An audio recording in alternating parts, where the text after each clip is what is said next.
recorded live at 4ZZZ Studios, Meanjin, Brisbane. On 102.1 FM. And broadcast across Australia on the Community Radio Network. You're listening to Zed Games. Zed Games brings you the best in gaming news, reviews, community and culture. Want to reach out? Share your hot take? Or do you just want to share your favourite game? Find us on socials at Zed Games AU.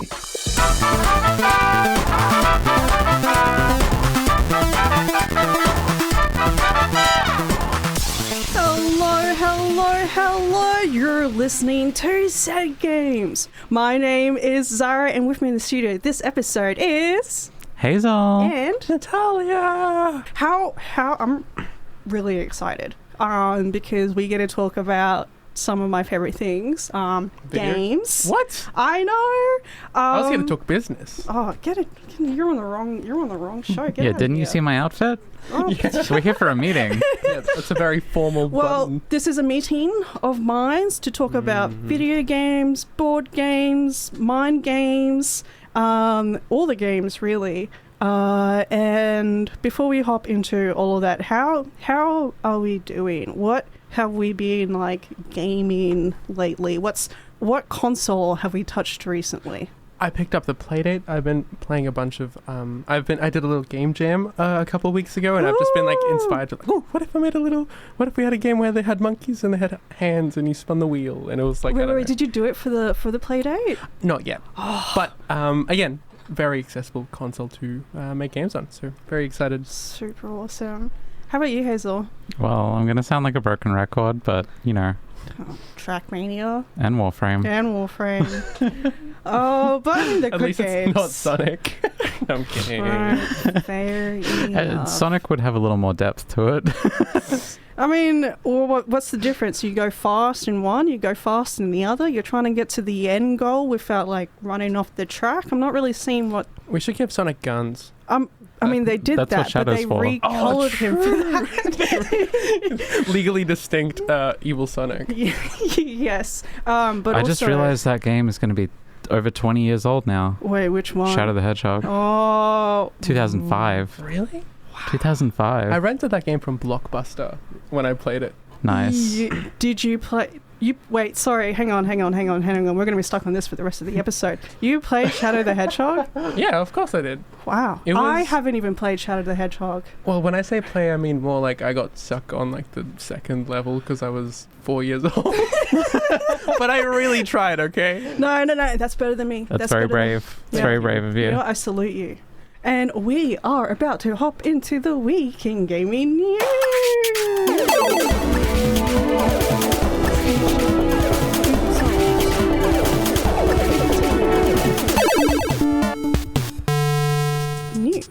This week in gaming news, so it looks like the Steam Machine, Valve's PC console, won't be shipping in early 2026 as they initially hoped, but a wee bit later this year due to the memory and storage shortages that have occurred as hardware companies pivot towards AI data demands. It is still expected to start shipping in the first half of 2026, but Valve have stated that market conditions are shifting too quickly to confirm pricing and launch dates at this point, which is just a wee bit annoying. I'd like to know how much it is. We've all been sort of arguing about this.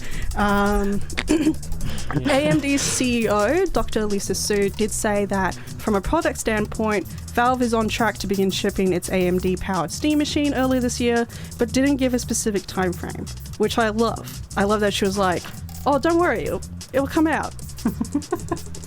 Also, the AMD CPUs and GPUs that are going into it are the least of everyone's concerns right now. We're not worried about that, but I really appreciate that, Dr. Sue. Hazel, can you take this next one? Ubisoft Corner. 2 union reps for Ubisoft, Mark Ruchel and Shakib Matoui, have stated, I think Guillermo, CEO of Ubisoft, should move away at this point. I think the level of hate people have for him means he should move on.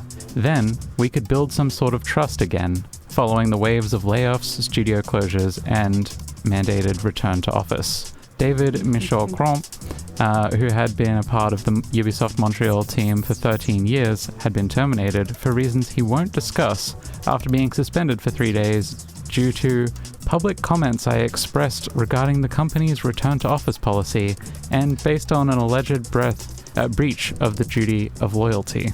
Duty of loyalty. That... I don't know too much about this situation, but for public statements like this to come from union reps in the tech industry is shocking. Shocking, but somehow also not surprising. It feels like they're kind of saying what a lot of people are probably thinking. Yes, but tech unions have not been very militant historically, so for them to come out and say things like that is quite a change, quite a move. Well, again, this is off the heel of them cancelling 6 titles, I think, and a bunch of layoffs, like 200 plus jobs. So. Yeah. And they've got more on the way. They've promised that. So it's not going to end anytime soon. Yeah. So I'm not surprised that, at some point you have to make a stand.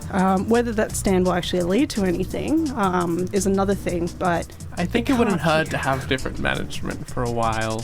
I think it's worth a try. Let's give it a whirl. Maybe someone else can have a go at the big seat. See what happens.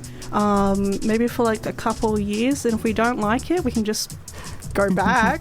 I don't want to go back. We'll just keep the seat warm, we promise. Yeah. Ubisoft Union, I suggest you start working on that strike fund. Moving on. Rip and tear. A terminally ill fan, Wandering Grader 123, has shared that he will be spending his final weeks playing Doom Eternal as the hospital got him a PS5 and a copy of the game as part of his final requests. Hugo Martin, lead developer on recent Doom games, replied on Reddit, "Thank you so much for your support, and know that ID salutes you, brother. To make the Slayer feel strong in Doom, we infuse him with all the attributes of a true old-school hero. We give him strength, courage, and heart. We make him like you. Rip and tear, my friend." Which is... We make him like you. That's so sweet. I love that. And look, for a game to play at your final weeks, not a bad choice. Not a bad choice at all. Wandering Grader said that like the game's got him through a lot of hard times, so I'm really glad that the hospital was able to come together to like just make things just a wee bit easier. Yeah. Yeah. Natalia, do you want to take us through the news nibbles? This next story personally hurts. Overwatch 2, after a couple of years having... Oh god, okay. Overwatch 2 is dropping the 2 and will just be Overwatch as part of a restructuring where its seasonal rollout will be used to tell stories rather than relying on a playable campaign that never came to fruition. If Overwatch is so good, why is there no Overwatch 2? Oh, no. This one hurts. They took it away! For people who weren't there for the first one, essentially they stopped developing Overwatch 1 during the peak of its popularity for 2 entire years. Yes! They were like, no, Overwatch 2 is going to be so good, guys. We're going to have a campaign, we're going to have everything. And then it came out and they canceled the campaign and they made it free to play and they just did a bunch of nothing for 2 years, essentially. It was just Overwatch again. And so for the... And except now with one less player per team. I think they upped it again. I think they upped it a couple of weeks back. Anyway, The point is, Blizzard, I hope you're well. Good luck. Next story. Things are normal. Things are normal. Takahashi Masago and Tamami Hirakawa, who play the parents of the main character from Silent Hill F, have been appointed as ambassadors for Jiro City in Japan's Gifu prefecture, which was the inspiration for the fictional village in the game. I don't know if you saw the little announcement video, but the two of them look so grim. So grim. It was for the announcement, and then they were jumping around and cheering, and it was just kind of oh. Imagine if your region was used as the inspiration for a Silent Hill game, and then you were like, "Oh yeah, let's make this part of our brand." Can we do that for Brisbane? Maybe. I think that'd be kind of sick. We've got we tunnels. do have some awfully foggy days sometimes. We do get foggy days, and we've got tunnels under the city, and also 42 Valley at night. Fortitude Ballet in general. But I love it when just like a place embraces a game. It's just so much fun. And I saw a study recently that was just said that I feel like it should be obvious, but it's nice to have data to back it up, that people really rally behind games made in their country or are based off their country. We love seeing ourselves. Cool. So it's just kind of really nice to see that embraced. Let's jump into the upcoming games. So today, February 5th, we've got Dragon Quest VII Reimagined for the Nintendo Switch 1 and 2 and the PS5, and Deus Ex Remastered for the PC, Xbox, PS5 and Nintendo Switch. That's Hazel. awesome. On February 6th, we've got Neo 3 coming to PS5. On February 10th, we've got Mutagenics coming to PC. And on February 11th, Natalia, do you want to take the last two? Lost and Found Co. for PC and Romeo is a Dead Man for PC, PS5 and Xbox. Romeo is a dead man. I think that was kind of like a point. Yeah, it was a big part of his character. Mm-hmm. All right. Paul does point out that Brisbane has Rumble in the Bronx and Inspector Gadget too. So there we go. I guess There we I'll get my go. fix.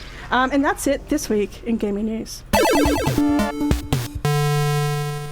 You're listening to Zed Games. My name is Zahra, and with me in the studio this episode is Hazel and Natalia. Hi. I'm really excited about Valkyrie Saga because guess what? That is actually what I'll be reviewing tonight. Whoa! Yay! So join me as we enter the world of Valkyrie Saga. Chills.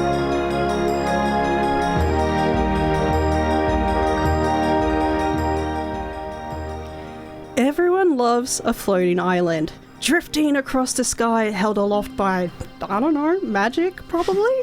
Especially if it's got ruins or impressive structures. It's less fun when the floating island starts to fall, threatening to collide with a destroyed surface left ruined thanks to some cataclysm that occurred ages ago. A beautiful sanctuary risks succumbing to this cataclysm that fractured this world in the first place.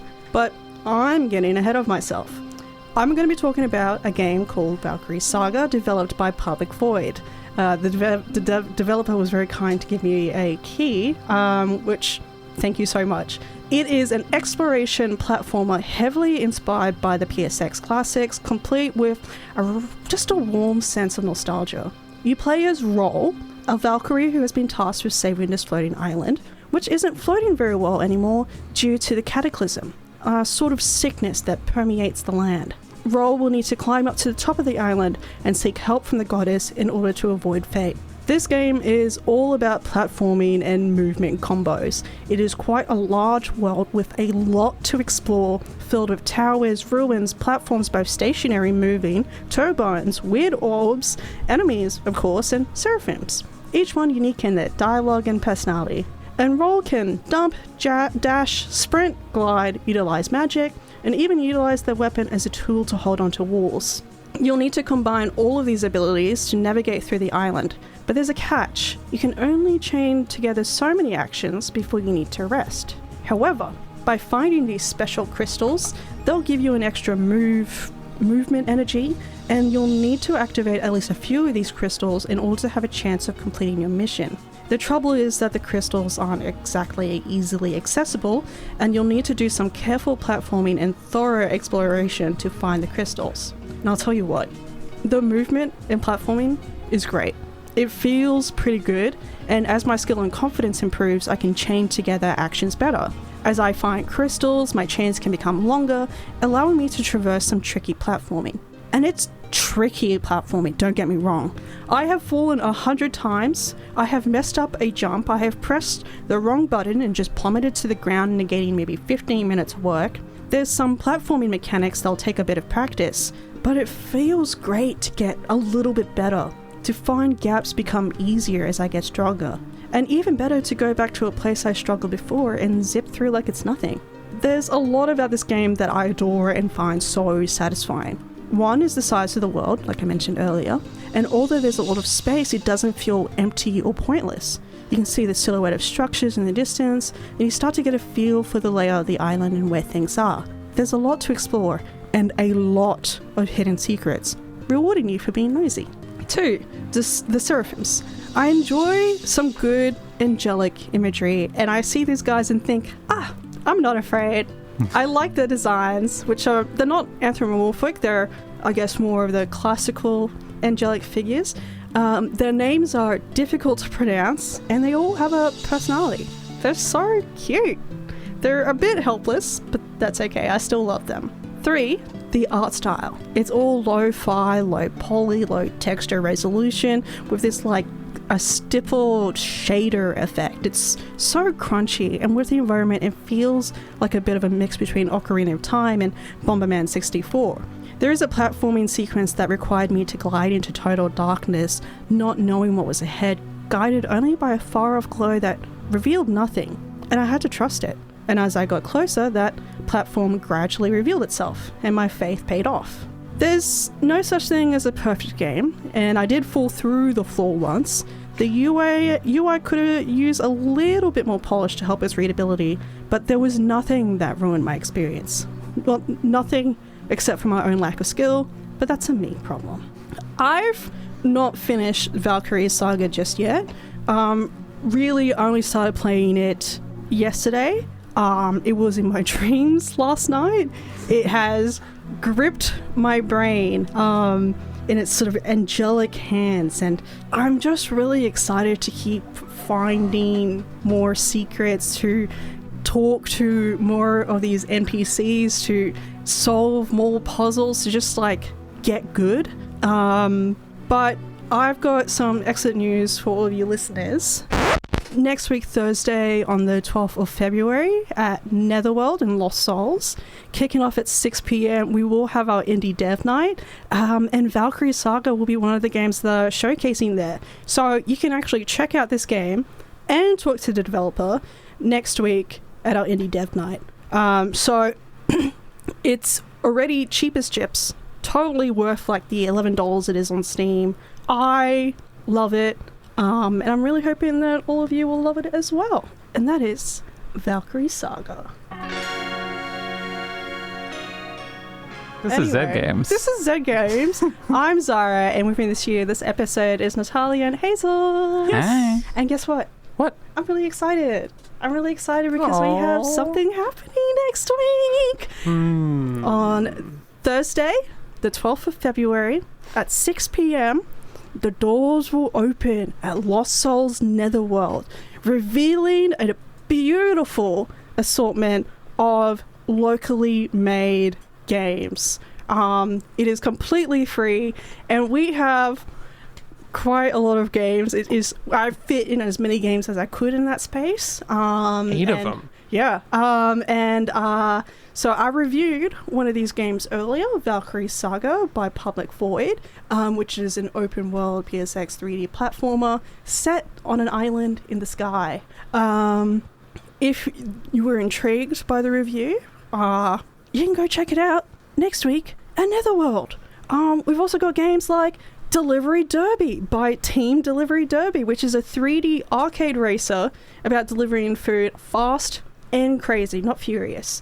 Randomly assigned orders will take you across a handcrafted map where you can earn cash and purchase new abilities for your vehicle. I assume that those abilities are going to be like rockets and stuff. You can find out if you tag along. You can find out if you tag along. Hazel, do you want to read why don't you read out a couple of these games, such as... We have got Martian Medical by Avon. Martian Medical is an isometric 2D classic management sim set on a newly colonized Mars. Cure patients, survive Martian storms, and solve an ancient mystery. This one... A bit like, what's it called? Is it Surviving Mars or Colonizing Mars? Oh, yeah. It's like Colonizing Mars, but in a very different genre of game. Yeah. And we've also got Veredilia, The Sacred Forest by Luca Gigliuto. Ooh, sorry about your surname. I cannot pronounce it. This is a 2D bloody combat platforming game that takes inspiration from classic platformers on old consoles such as the Mega Drive, along with old school beat-em-ups and fighting games combined. It looks really cool and also very hectic. The art, gorgeous, super colourful. If you see it, you're probably going to be like, of course it appeals to Zahra. It looks like it could be a Sonic game, but it's better. It's better than a Sonic game. Wow. I know. Natalia, why don't you take a couple of these next games? Tell us about what's going on here. On the Hearth, I'm really excited about. It's a narrative-driven mystery game where blending crafting and community as tools of deduction. You're kind of playing as a witch in the witch trials. Yes. And your mentor goes missing, and so you have to kind of learn the recipes for yourself, and you have to solve everything to save your village from a church-led inquisition. So very cool looking game. And we have a Yumcha and Other Yummy Games by Quokka Games, which is just a bunch of little card games based on everyone's favorite Chinese brunch, also known as dim sum. The objective of this card game is to accumulate the most points so you get the honor of paying the bill. Everyone's favorite part of eating food. I made my parents play this at Christmas time, and not only did they pick it up easily and enjoy it, I also had fun. No, you know what? That's huge. A game you can play with you can teach your parents, and you can all play it together, and you're all having fun. But your mum also completely wiped the table with us. And then spilled red wine on the cards. Sorry, Mum. You know what? That's just how it goes sometimes. And we've also got Fish by Piers, which is a couch versus arena combat rhythm game where everything happens on beat. You pick up attacks and power-ups that get added to your rhythm and take down your opponents as the song loops around. I'm really excited for that one. Mm-hmm. I put this one in the room with the eyeball because I think that's going to be like the best experience. My favorite part of Fish is it's not actually fishes, but it's like fish vibes. Fish vibes. Yeah, we can do with that. And to round things out, we've got Cyber Buglets by Team Buglet.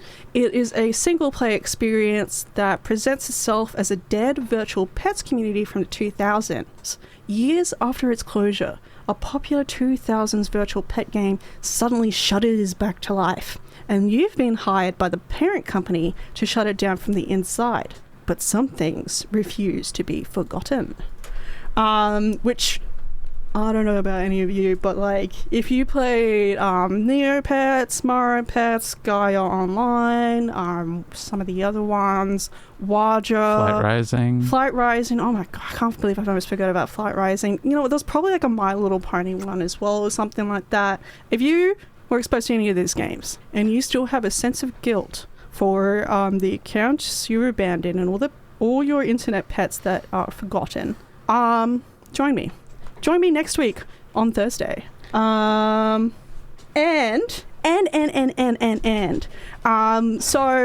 we thought we might do things a little bit different this year. We have wrangled some beautiful, wonderful artists to design a unique poster for each indie dev night throughout the year. So they each have their own little personality. And the poster for the first indie dev night, designed by Nyosis. You may know her as Mara from Owl Machine behind Key Fairy. She designed the poster for us, and it is sick. I know I gave the brief, but she just absolutely smashed it out of the park. It looks awesome. It's this like really cool sort of like traditional inking style. It's really bold. It's really cool. And you know what? We're selling them. We are. Yeah. I know. The poster's not the person. Well, no. Yeah, just the poster. Yes. We will have a very limited supply of posters available for sale. So it is first in, best dressed, nab a poster, because you do want one of these on my wall, on your wall. I want one of these on my wall. I will have one on my wall. We'll also have a poster for a door prize. So all you need to do is just get your butts over to Netherworld on Thursday at 6 p.m, poke your head in, play some games, and you might win a poster, which is sick. So Worst case, you play some games. Not the end of the world. Win. Just winning win. all around. You know what? Wow. I'm really, really psyched about this poster. It's so cool. So look, I hope you all agree that it looks cool.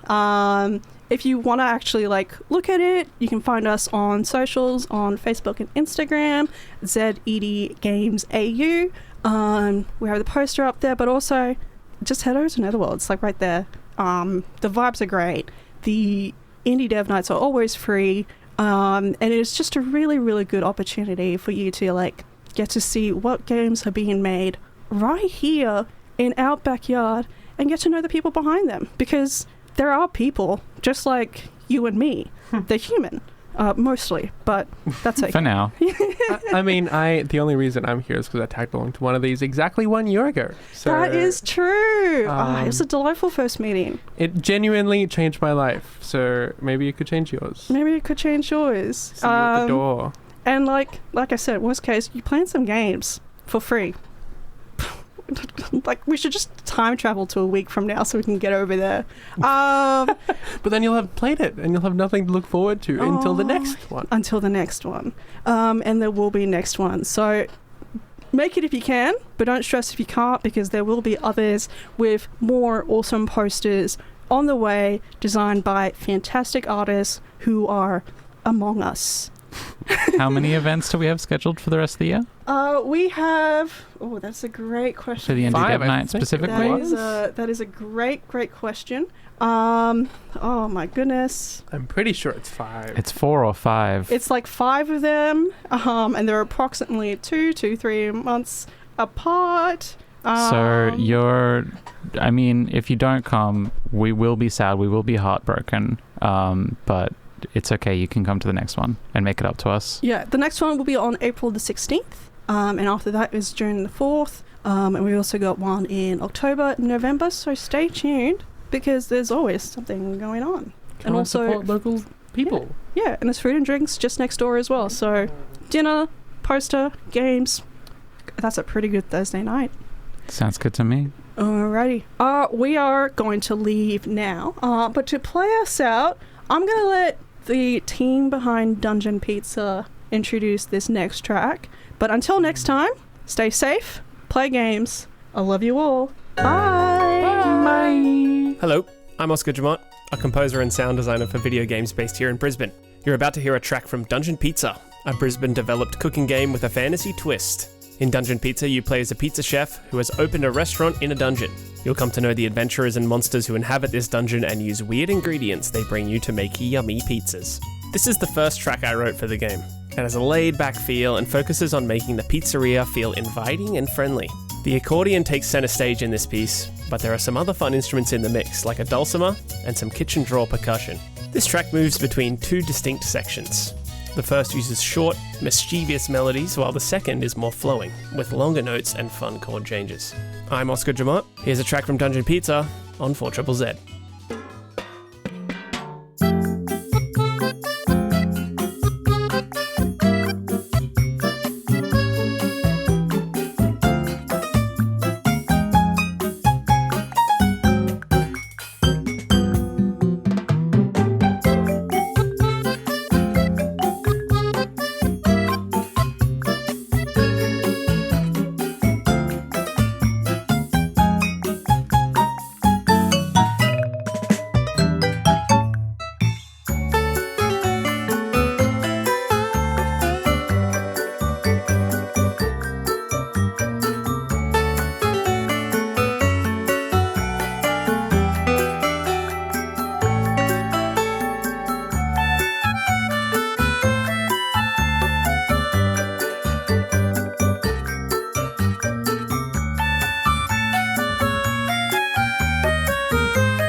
Thanks for listening to Zed Games. If you'd like to listen to more, you can find us on the Community Radio Plus app. Or find us on socials at Zed Games AU. See you next time.